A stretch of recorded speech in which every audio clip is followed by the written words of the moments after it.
Hi, welcome to the Autodesk Inventor Tooling and Plastic Part Design course. Here we focus on plastic design and injection molds. To begin the course off, we're going to be taking a look at the plastic part design tools that ship with Autodesk Inventor 2015. We're going to be looking at tools such as grill, rest, lip, boss, snap fit, as well as rule fillet, just to name a few. So here we have a completed plastic part with a lot of those tools built in, and really the focus here is on hastening the process. So this grill on the bottom isn't something that you couldn't create with normal traditional modeling tools, but it's very tedious and it takes a long time, where with the grill command we can do it all at once very quickly. After talking about plastic part design features, we'll move into talking about creating cores and cavities that will go into an injection mold. So here we have a core and cavity system. It has two different sides here. We have the core and cavity side, and we have the family mold going on where we have two of them. We also have a runner that's actually feeding the system, and gates that will also feed the material directly into our core and cavity to create our moldable part. We'll take a look here at how to create different materials from the mold flow database. Inside of Autodesk Inventor, there's over 8,000 plastic libraries available to us when we are using the tooling environment. We will see how to control shrinkage, as well as controlling the fill analysis and really identifying to make sure that we have a quality of fill. We can look at weld lines as well as air pockets.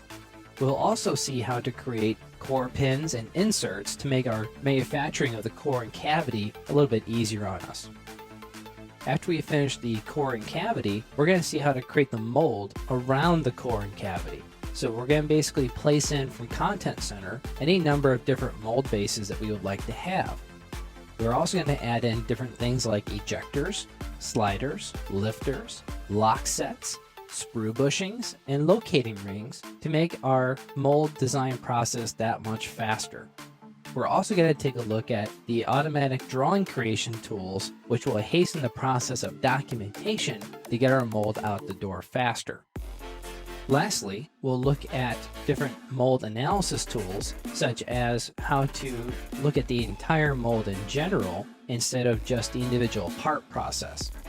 So if I did a part fill analysis on any one of these three parts we see here, it's going to be different for each one of them technically. I'd like to kind of see how it looks like in the entire process of the feed system, coming down through the sprue, into the cold well and the runners, into the gates, and then into my parts. And we can animate these results as well if we need to show somebody the actual process at which things are going. So here with the plastic flow selected, I'm simply going to animate these results. So here I'll play that. You'll see the material flow into the design. Now, other things we can analyze instead of just part fill analysis, as well as the mold fill analysis, we can do the plastic flow, which you just saw. We can do fill time. We can do confidence of fill, quality prediction. We can even look at air traps and weld lines. Now, anyone that's done plastic design work knows that weld lines can be very troublesome for you if you're not careful, because they end up being areas where you might have a lot of fracture. So let's take a look at those.